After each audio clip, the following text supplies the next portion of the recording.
Hello साथियों, आप सभी का हमारे यूट्यूब चैनल जीएस का तूफान में आप सभी साथियों का स्वागत है। आप लोगों को करंट अफेयर की जो सीरीज चल रही है एसएससी जीडी के लिए, वो बहुत ही इम्पोर्टेंट आपके लिए एग्ज़ाम के लिए होगी। इससे आपके क्वेश्चन आने निश्चित हैं। आप जाइएगा, देखिएगा, आपके जितने भी है 4-5 सीरीज चलेगी आपकी 4-5-7 क्लास, उसमें से आपके क्वेश्चन सीधे आपको एसएससी जीडी में मिलने वाले हैं। तो इसलिए ये जो करंट अफेयर का सेक्शन है आप लोग हमेशा देखा करो। इस क्लास से आपको 4 से 5 क्वेश्चन मिलने वाले हैं एसएससी जीडी के पेपर में। तो आइए क्लास को स्टार्ट करते हैं करंट अफेयर का। और आपके सामने करंट अफेयर का पहला क्वेश्चन दिख रहा है। बहुत ही अच्छा क्वेश्चन। किस फिल्म को 95वें ऑस्कर पुरस्कार 2023 से में सर्वश्रेष्ठ विदेशी फिल्म की श्रेणी में भारत की आधिकारिक प्रविष्टि के लिए चयनित किया गया है? विदेशी फिल्म है और वो कौन सा इस बार का जो ऑस्कर पुरस्कार होने वाला है, अवार्ड मिलने वाला है, उस नंबर को आप लोग ध्यान रख लीजिएगा, 95। अगली बार 94 था और इस बार क्या हो गई है संख्या 95। तो आपसे क्रम भी पूछ सकता है ये किस क्रम का, किस नंबर का है, तो आपको बताना होगा कि ये 95 नंबर का था ऑस्कर पुरस्कार। इसमें बात क्या कर रहा है कि सर्वश्रेष्ठ विदेशी फिल्म की बात कर रहा है कि इस बार कौन सी फिल्म चयनित करके भेजी गई है ऑस्कर अवार्ड के लिए। बहुत ही अच्छा क्वेश्चन है और वो आपका क्या हो जाता है, तो आपका जो ए ऑप्शन है चिल्लोरोसो, यही आपकी विदेशी फिल्म भेजी गई है।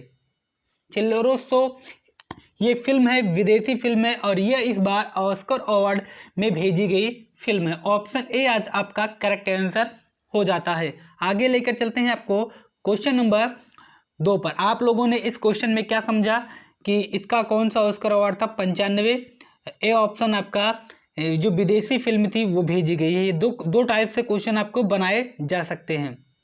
आगे चलते हैं अगले क्वेश्चन की तरफ और देखते हैं कि हमारा अगला क्वेश्चन क्या कह रहा है। दूसरा नंबर है कि भारतीय सेना ने वर्ष 2023 की वार्षिक सेना दिवस परेड को किस क्षेत्र में स्थानांतरित करने का निर्णय लिया है? तो फटाफट से आप इसका आंसर बता दीजिए कि आपके इस चारों ऑप्शन में आपका करेक्ट आंसर क्या हो जाएगा। तो आपका करेक्ट आंसर हो जाएगा दक्षिणी कमान, ऑप्शन बी। करेक्ट आंसर दक्षिणी कमान हो जाएगा, जो इस बार भारतीय सेना ने 2023 की वार्षिक सेना के दिवस परेड को किस क्षेत्र में स्थानांतरित करने का निर्णय लिया है, वो आपका करेक्ट आंसर हो जाएगा दक्षिणी कमान। आगे लेकर चलते हैं आपको खेल से संबंधित आपके क्वेश्चन दिख रहे हैं। टेनिस वाला जो खेल आपके पेपर में पूछा जा चुका है, किस टेनिस खिलाड़ी ने यूएस ओपन टेनिस टूर्नामेंट 2022 का पुरुष एकल का खिताब जीता है? इसमें क्या होता है, एक महिला एकल का होता है, एक पुरुष एकल का होता है। तो ये इसमें बात कर रहा है यूएस ओपन। आपको पता है कि ये जो टेनिस का खेल होता है, 4 खेल इसमें होते हैं। एक ऑस्ट्रेलियन होता है, एक फ्रेंच होता है, एक अमेरिकन होता है, एक विंबलडन होता है। ये 4 होते हैं और उसमें से आपके ये पूछ रहा है यूएस ओपन वाला, अमेरिकन की बात कर रहा है और उसमें पूछ रहा है कि जो 2022 का था उसमें पुरुष का खिताब किसने जीता था। वो इस समय हमारे टेनिस खिलाड़ियों में से एक नंबर पर उनका नाम इस समय आता है और वो हैं कार्लोस अल्कराज। ए ऑप्शन आपका बहुत ही बेहतरीन क्वेश्चन है और वेरी इंपॉर्टेंट क्वेश्चन करके टिक करेंगे आप लोग। ये तीसरा क्वेश्चन देखिएगा, क्वेश्चन पूछेगा यूएस ओपन किस पुरुष एकल ने खिताब जीता है, तो कार्लोस अल्कराज पर आप लोग टिक करोगे।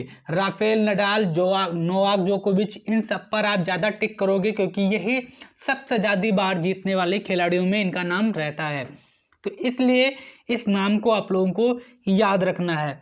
अब आप लोग ये बताइएगा, अगर इस क्वेश्चन को आप लोगों ने देखा होगा कि इसमें महिला एकल वाला खिताब किसने जीता है, ये आप लोग फटाफट से बताएंगे कमेंट बॉक्स में। आगे लेकर चलते हैं आपको अगले क्वेश्चन पर, जो आपको इसी खेल से क्वेश्चन दिख रहा है।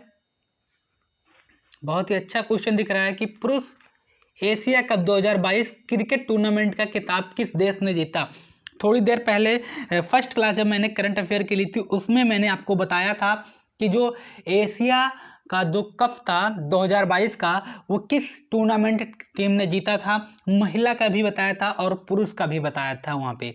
यहाँ बात कर रहा है पुरुष का कि पुरुष जो एशिया कप हुआ 2022 का वो किस देश ने जीता, वो हमारा देश है श्रीलंका। किसको हराकर जीता था, तो पाकिस्तान को हराकर जीता था। श्रीलंका ने इस खिताब को जीता है एशिया कप 2022।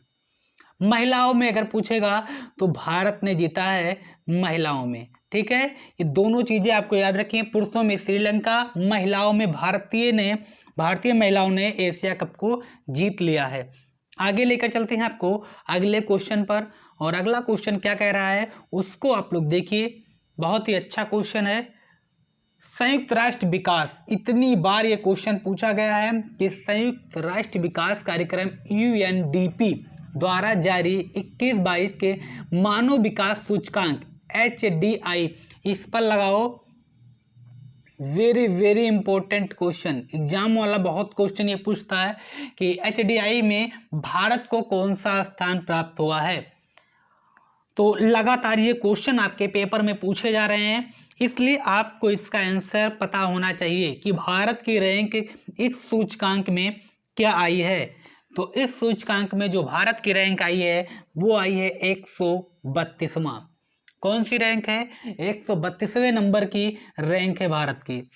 आगे लेकर चलते हैं आपको क्वेश्चन नंबर 6 पर, और देखते हैं कि क्वेश्चन नंबर 6 क्या कह रहा है। 8 सितंबर 2022 को इंग्लैंड की महारानी एलिजाबेथ द्वितीय का निधन हो गया। निधन के बाद इंग्लैंड का राजा कौन बना है। तो राजा कौन बना है ये इतना आपके लिए इंपॉर्टेंट नहीं हो जाता है जितना एलिजाबेथ द्वितीय हो जाती हैं, क्योंकि लंबे समय तक इन्होंने इंग्लैंड की सत्ता पर राज किया है, इसलिए इनका जो निधन हुआ है वो आपसे क्वेश्चन पूछेगा कि इंग्लैंड की हाल ही में कौन सी महारानी है जिनका निधन हो गया है। क्लास में क्वेश्चन ऐसे आपको मिलेगा, और जो इसका आंसर हो जाएगा वो हो जाएगा महारानी एलिजाबेथ द्वितीय। तो इस नाम को आप लोग याद रखिएगा, इनका निधन हो गया है, और निधन के बाद इंग्लैंड का जो राजा है वो कौन बना है ये आपसे क्वेश्चन पूछा जा रहा है। तो बना है प्रिंस चार्ल्स तृतीय। ठीक है, प्रिंस चार्ल्स तृतीय अब यहाँ के इंग्लैंड के राजा बन चुके हैं। तो निधन किसका हुआ, एलिजाबेथ द्वितीय का। यहाँ के राजा कौन बने, वो बने हैं प्रिंस चार्ल्स तृतीय। तो ये दोनों नाम आपको आगे चलने वाले एग्जामों में मिलने वाले हैं। आगे लेकर चलते हैं आपको क्वेश्चन नंबर 7 पर, देखते हैं कि क्या क्या कह रहा है। क्वेश्चन नंबर 7 हमारा क्या कह रहा है कि प्रधानमंत्री नरेंद्र मोदी ने विश्व डेयरी शिखर सम्मेलन का उद्घाटन किया है। एक चर्चा का विषय बना हुआ था करंट अफेयर में, न्यूज वगैरह में आप लोगों ने बहुत देखा होगा, और जो इसका करेक्ट आंसर आएगा वो आपके ऑप्शन में आपको दिख नहीं रहा है क्योंकि वो है ग्रेटर नोएडा। ठीक है, जो इसका करेक्ट आंसर है वो है ग्रेटर नोएडा। वहां पर विश्व डेयरी शिखर सम्मेलन का उद्घाटन किया गया है। किसके द्वारा किया गया है, नरेंद्र मोदी के द्वारा। अब जो भी चीजें नरेंद्र मोदी के द्वारा उद्घाटन की जाती हैं वो आपके लिए बेहद इंपॉर्टेंट हो जाती हैं, क्योंकि वो आपसे क्वेश्चन पूछता है। आगे लेकर चलते हैं अगले क्वेश्चन पर, क्वेश्चन नंबर 9 आ जाते हैं, देखते हैं कि क्या कह रहा है। कजाकिस्तान की राजधानी का नया नाम क्या हो गया। अब देखिए कजाकिस्तान, किर्गिस्तान, नुर्बेगिस्तान, जितने भी तान वाले देश हैं इनके बारे में आपसे हमेशा पेपर में उनकी राजधानियां पूछता है। जितने तान वाले देश हैं, पाकिस्तान, कजाकिस्तान, ये भी जितने भी तुर्कमेनिस्तान, जितने भी तान वाले देश हैं इनकी राजधानियां हमेशा पेपर वाला पूछता है। तो यहाँ तो राजधानी के अलावा उसने पूछ लिया कि नई राजधानी का नाम क्या है। तो ये आपके लिए और भी ज़्यादा इम्पोर्टेंट हो जाता है कि यहाँ की नई राजधानी क्या बनी है कजाकिस्तान की। और बहुत ही चर्चा का विषय उस समय करंट अफेयर का बना हुआ था अस्थाना। ये ऑप्शन आपका करेक्ट आंसर हो जाएगा। कजाकिस्तान की जो नई राजधानी बनी है अस्थाना बनी है। आगे लेकर चलते हैं आपका जो आपका पहला दूसरा क्वेश्चन आपको आया, तीसरा क्वेश्चन आपसे खेल पर आपको मिला था, उसी का इसमें महिला वाला एकल किताब पूछ लिया। मैंने आपसे क्या कहा था कि आप कमेंट बॉक्स में बताइएगा कि महिला एकल का किताब किसने जीता है, यूएस ओपन का। यूएस जो ओपन हमारा किताब हुआ है 2022 का, इसमें महिला एकल का किताब किसने जीता है। अभी तक आप लोगों ने पुरुष का देखा, तीसरे क्वेश्चन पे कौन से उनका क्या नाम था, अलकराज ने जीता था पुरुष वाला, और इसी में महिला का मैंने कहा था कि आप लोग कमेंट बॉक्स में बताइएगा, लेकिन इत्तेफाक से क्वेश्चन आपके सामने ही आ गया।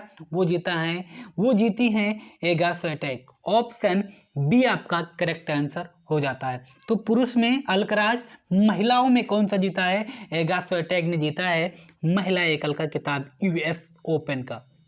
ठीक है, आगे लेकर चलते हैं आपको अगले क्वेश्चन की तरफ। बहुत ही शानदार क्वेश्चन है, बहुत ही बेहतरीन क्वेश्चन है। अगर चैनल से नए जुड़े हो तो चैनल को जरूर सब्सक्राइब कर लो, जैसे ऐसे ही करंट अफेयर की क्लास या जीएस की क्लास आप तक पहुंचती रहे, तो हमारे चैनल को सब्सक्राइब करो, बेल आइकन को प्रेस करो और वीडियो को लाइक करो।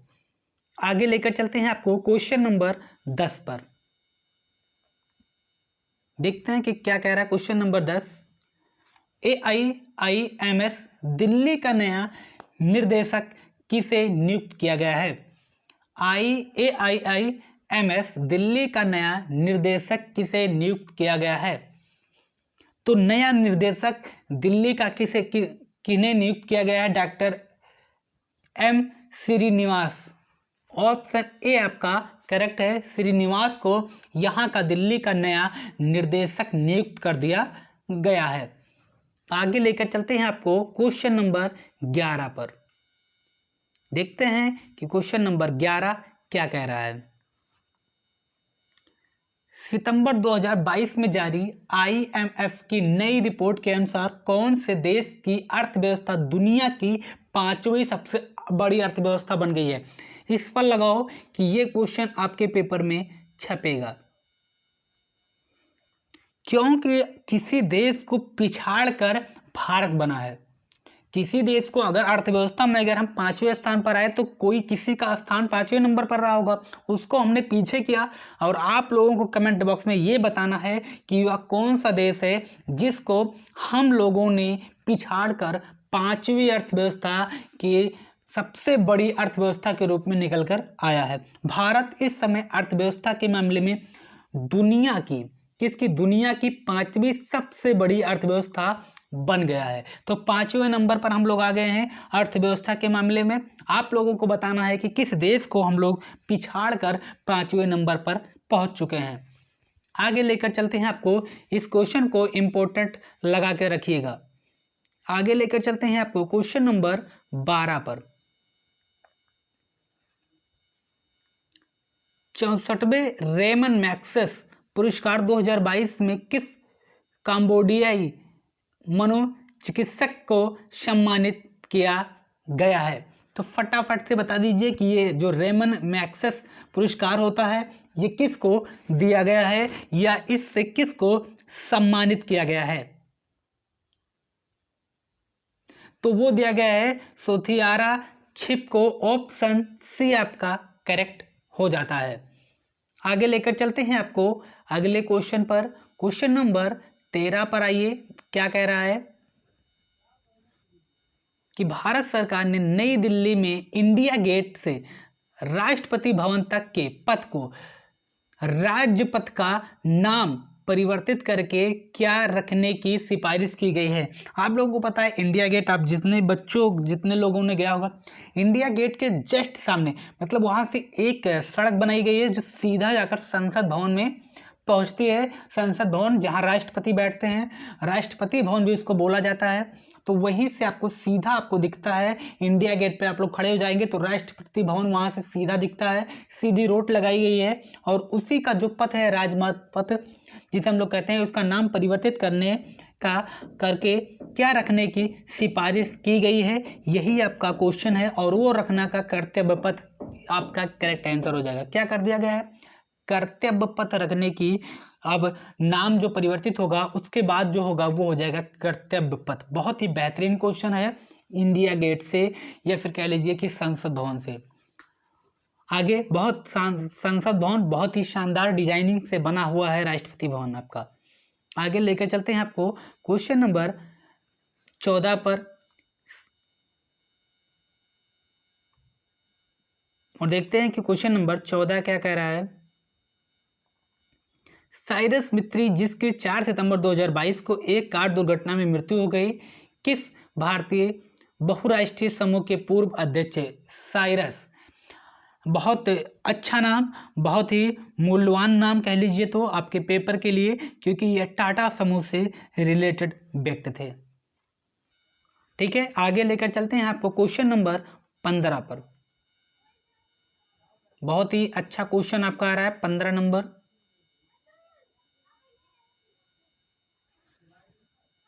हाल ही में भारत की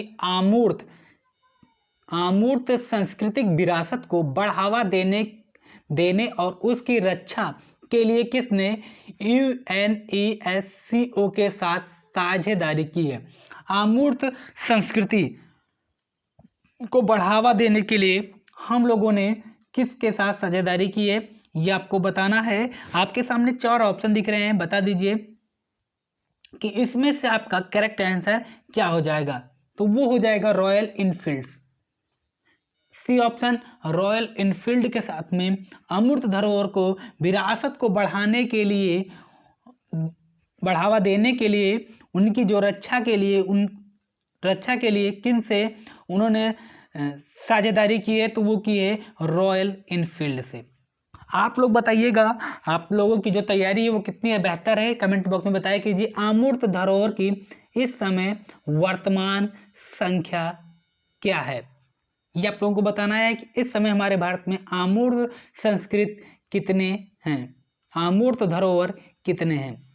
खटाखट से आप लोग कमेंट बॉक्स में बताएंगे। आगे आ जाते हैं, देखते हैं बहुत ही अच्छा क्वेश्चन। भारत के 49वें मुख्य न्यायाधीश के रूप में किसे शपथ ली गई है? तो ये आपका बहुत ही, देखिए न्यायाधीश तो आप लोगों को पता ही होगा कि इस समय जो नए बने हैं 49 नंबर के हैं। ये आपसे नंबर भी पूछा जा सकता है, तो इस नंबर को भी आप लोग याद कर लीजिएगा। और नाम है जस्टिस यू ललित। ये नाम आपको नंबर दिलाएगा। वेरी इंपॉर्टेंट क्वेश्चन, ये आपका करंट अफेयर में एक बार और आ गया है, ये दोबारा से आपको रिपीटेड क्वेश्चन मिल गया है, बहुत ही शानदार क्वेश्चन मिल गया है। तो इस क्वेश्चन को जरूर याद कर लेना कि इस समय हमारे भारत के जो मुख्य न्यायाधीश हैं वो है जस्टिस यू ललित। आगे चलते हैं क्वेश्चन नंबर 17 पर और देखते हैं कि क्वेश्चन नंबर 17 क्या कहता है। भारत सरकार ने कब तक शुद्ध शून्य उत्सर्जन का लक्ष्य हासिल करने की घोषणा की है? तो बता दीजिए कि उत्सर्जन का जो लक्ष्य हासिल करने की शुद्ध शून्य उत्सर्जन का जो लक्ष्य हासिल करने की घोषणा की है, वो आपका करेक्ट आंसर हो जाता है ऑप्शन सी, वर्ष 2070 तक। तब तक आप लोग हो जाओगे बूढ़े। आगे आते हैं अगले क्वेश्चन पर। 2-3 क्वेश्चन आपके और बचे हैं और उसी को आप लोग को देख लेना है। लुसाने डायमंड की लीग 2022 जीतने वाले पहले भारतीय कौन बने हैं? वेरी इंपॉर्टेंट क्वेश्चन, कम लोगों का ध्यान जाता है इस टूर्नामेंट पर, और जो आपका नाम हो जाता है वो हो जाता है नीरज चोपड़ा। नीरज चोपड़ा गोल्डन बॉय के नाम से जाने जाते हैं। इन्हीं की एक, जब इन्होंने भाला फेंका था वो कौन सा दिन था? 7 अगस्त। और 7 अगस्त को ही क्या मनाया जाता है? भाला फेंक दिवस मनाया जाता है। एकमात्र जिन्होंने उस टूर्नामेंट से गोल्ड मेडल लाया था 7 अगस्त को, और इसी दिन हम लोग मनाते हैं भाला फेंक दिवस। ये भी आप लोग याद रखिएगा कि 7 अगस्त को भाला फेंक दिवस मनाया जाता है। नीरज चोपड़ा ने कितनी दूर भाला फेंका था? तो 87.58 मीटर। ये भी पूछा जा सकता है नीरज चोपड़ा से। और ये क्वेश्चन तो आपका बन ही गया कि लुसाने जो डायमंड लीग थी 2022 की जीतने वाले पहले भारतीय बने हैं। पहले, ये नाम को याद रखिएगा, पहले भारतीय बन गए हैं नीरज चोपड़ा। बहुत ही इंपॉर्टेंट क्वेश्चन है ये आपके लिए कि आपसे क्वेश्चन पूछेगा। आगे लेकर चलते हैं आपको क्वेश्चन नंबर 19 पर और देखिए क्या कह रहा है क्वेश्चन नंबर 19। निम्नलिखित में से किसे 31वें व्यास सम्मान से सम्मानित किया गया है। पहले तो ये क्रम आपको याद होना चाहिए कि अगर व्यास सम्मान दिया गया है तो किस क्रम का दिया गया है, तो वो क्रम आपका है 31वां। 31 नंबर का ये व्यास सम्मान दिया गया है। और किसे दिया गया है? वो दिया गया है असगर, डॉक्टर असगर वजाहत। डॉक्टर असगर वजाहत को दिया गया है। क्या दिया गया है साथियों? 31वें नंबर का व्यास सम्मान। अंतिम क्वेश्चन आपके सामने आ रहा है, DRDO जिसकी स्थापना कब हुई थी? किसी को पता है तो बताए कि इसकी स्थापना कब हुई थी? 1 जनवरी 1958 को हुई थी। तो DRDO की स्थापना 1 जनवरी 1927 की हुई थी। इसके अध्यक्ष नियुक्त किया गया है। तो बता दीजिए किसे किया गया है इसका अध्यक्ष? पहले कौन थे? सतीश रेड्डी जी इसके अध्यक्ष होते थे DRDO का, लेकिन जो अध्यक्ष नियुक्त किए गए हैं उनका क्या नाम है? उनका नाम है समीर बी कामत। ठीक है, तो ये रही आपकी, बहुत ही अच्छा क्वेश्चन है, इस पर भी लगा लीजिएगा। वेरी वेरी इंपॉर्टेंट क्वेश्चन है ये आपके लिए पेपर के दृष्टिकोण से। तो इसमें आपके बहुत ही प्यारे क्लास आपके लिए रहेगी, देखिएगा। इससे आपको निश्चित किसी न किसी शिफ्ट में क्वेश्चन मिलेंगे और इसी क्लास से 2-2 क्वेश्चन आपके एक शिफ्ट में मिलने वाले हैं, क्योंकि इसमें सिर्फ इम्पोर्टेंट करंट अफेयर को रखा गया है। और इस क्लास को अगर आप देखोगे तो निश्चित आपको फ़ायदा मिलेगा। तो आप अगर क्लास को देख रहे हो, अगर नए जुड़े हो तो चैनल को सब्सक्राइब कर लेना, बेल आइकन को प्रेस कर देना, जिससे हमारे क्लास की नोटिफिकेशन आप तक पहुंचती रहे। और क्लास को लाइक करना, शेयर करना दोस्तों में, ग्रुप वगैरह में। और फिर हम आपको मिलते हैं अगले वीडियो में, अगले कंटेंट के साथ में, अच्छे करंट अफेयर के साथ में, अच्छे GS के साथ में। फिर आपसे शाम वाली क्लास आप लोग देखिए कि 6 बजे शाम को क्लास आती है, दिन में 1 बजे आती है, दोनों टाइम आप लोग क्लास देख सकते हो।